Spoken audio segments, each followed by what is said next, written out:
Hey everyone, so a few days ago I put a feeler post out on my Facebook page regarding these two MS440s I have in front of me. I wanted to see if people were interested in seeing the process of taking these two saws and turning to one. Kind of surprisingly to me even, people actually wanted to see this, so we're gonna give it a shot. Please be a little patient with me. This is my first time filming myself doing anything for that matter. I do have a GoPro set up right above the phone here that I'm recording with. So I'm gonna do some time lapse, also some instructional videos I walk through these things, show you guys my process and how I fix saws. Just as a caveat to that, how I fix saws might not be the way you fix saws. There's nothing wrong with that. There's a million ways to do this. So here's my process. Let's dig in. Here's the two 440s we're going to be digging into today. The plan of attack is going to be to take both of these saws and get this one running. I think I have everything here to do it, so hopefully by the end of this video we'll have a running saw. The main reason I chose this saw and not this one, even though this one looks more complete, I mean, obvious cosmetics, this one looks better, but the main reason is off camera. I did dig into this one a little bit, and the tank has been repaired here once already, and it's still leaking out of that spot. I'm not a huge fan of doing a repair on these things. They never seem to quite seal up quite how you want them to.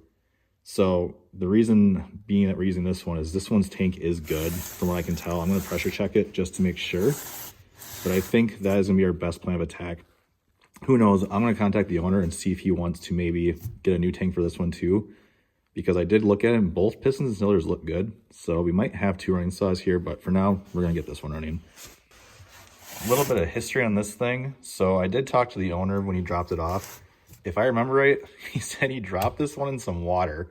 I think he might have said a pond. So if that's true, I'm going to go through and make sure that any piece that could have possibly rusted or oxidized is checked, and just that it's going to be okay for future use.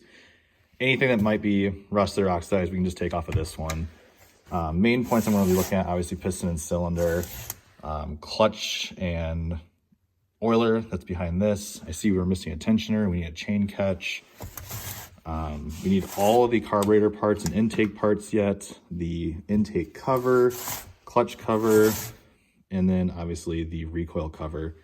Other than that, this saw is pretty much all here, missing a lot of hardware, so I think we're going to be pulling a lot of hardware off of that saw. So first thing we're going to do is tear the saw down a little bit. I'm going to take the plastic off, flywheel, all of our clutch parts. Reason being, I want to pressure test the saw, make sure we don't have a leaking base gasket. Most importantly, make sure we don't have a cracked intake manifold here.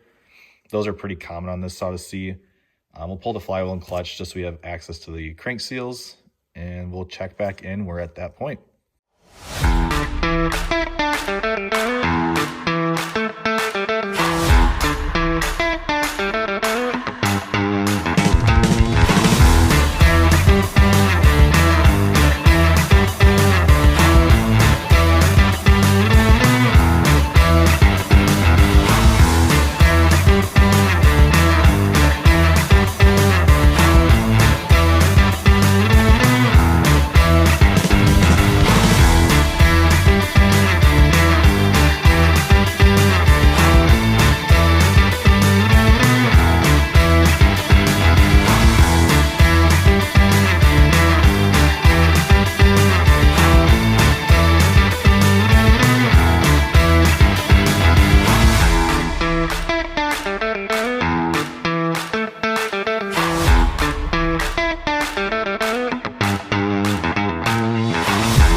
I'm sure you kind of saw it in the time lapse, but I was kind of fighting to find the air leak.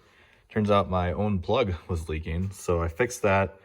You also probably saw me shoot myself in the face with soap because I let go of the metal bearing that's in here.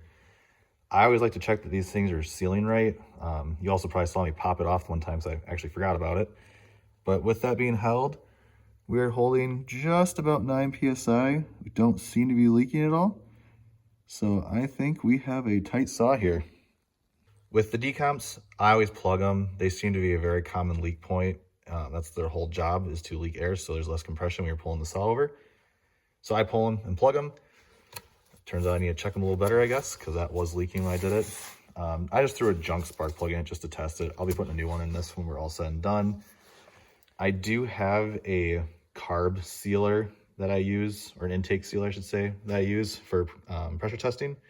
It blocks the impulse line, so it seals that part of the motor, as well as it blocks the intake, sorry. And you can use your pressure tester right on the nipple there in order to test the saw.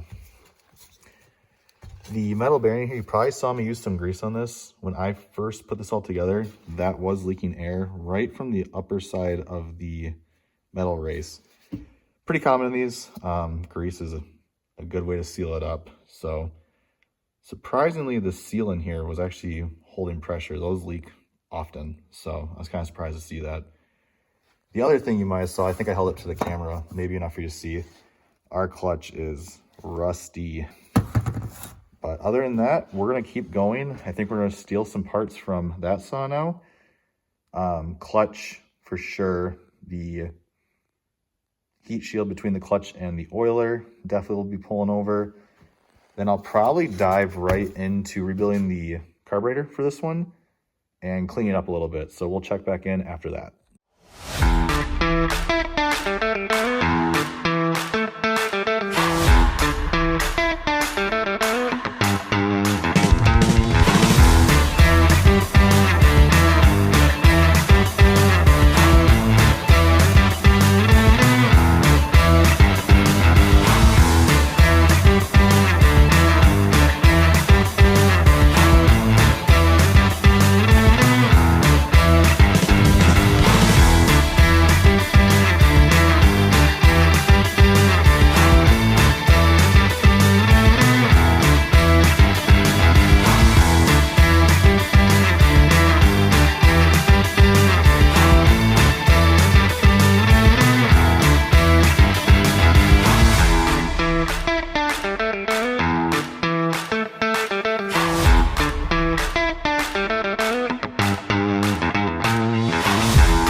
So just to recap what we did in that time lapse, went through, as you can tell, we heavily cleaned up the saw.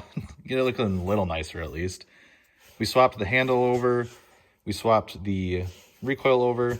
You probably saw me grab another recoil. I was gonna use that, but it had a broken handle, and this has the Elasta handle in it, and I wanted to keep that for him. Going back to the very beginning of the video, we talked about the tank and pressure testing it. I did pressure test it off camera, actually, forgot to record it. The tank itself holds pressure, but the fuel line is leaking right at the base. I don't have a fuel line here, unfortunately. I'm going to try to seal that up with some grease and C-fill seal. If not, we might have to end this video without a running saw, unfortunately. I might start it just with this like that and shut it off just to make sure everything's working. We got spark and everything else. So other than that, I'm going to dive into the carburetor and I will check back in with you guys right after that. Well, I wish I would have recorded that, but the fuel line that was on the saw definitely is not going to work. When I went to pull it out, it broke right in half. However, the fuel line off the other saw actually sealed up nicely. So we're going to go ahead and throw our carb on, all of our intake pieces. We're going to try to fire this thing up. Well, the second I put the camera down is the second something happens. So I opened up the oil cap and there was a nice pink slurry in there. My guess is when this fell in the water, this wasn't sealed very well and some water got in there and froze over time. So I put some fuel in there, shook it up really good and dumped it out. It looks good in there now. I don't have high hopes that we're going to oil well because of that being in there at one point. It's probably stuck in the lines. So we'll start without the clutch cover on and see what we can do. Give me 5 seconds to set up the phone camera and we will give this thing a fire. Well, since we're walking through my process today, I thought I'd bring you with me as I take a little break from the 440s. I am also working on this 200T right here. I had to do a base gasket on it. As you can see, there's gasket maker in there. Unfortunately, it's just too cold in my garage to do it in there. So I brought it into the future baby changing station in what is currently my office. So I'm just gonna tighten these bolts down. This is gonna stay here until tomorrow, and then I'll put the rest of this out together tomorrow. Who knows, maybe we'll film that too. Okay, we'll do our best here to get me in frame and this guy in frame. Headphone users, this is your warning. Here we go.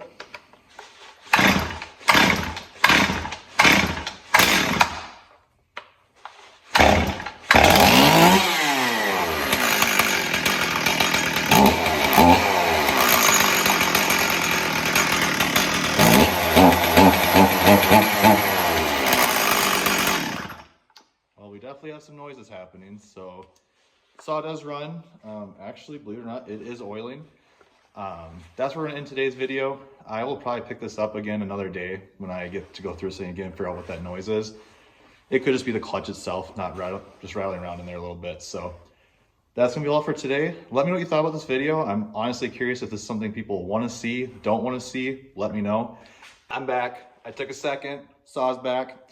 I tuned the carb. The carb was incredibly out of settings. Someone had obviously messed up in the past, which I did know because when I opened the carb up, the needle was about twice as high as it should have been. I fired it off camera, sorry. However, we have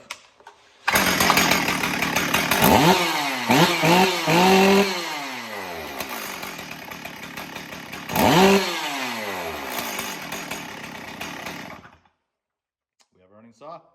And just like that, everybody, we turned 2 saws into 1 saw. I'm gonna throw a bar and chain on that and go and tune it up a little bit better in the cut. That's it, guys. Thanks again.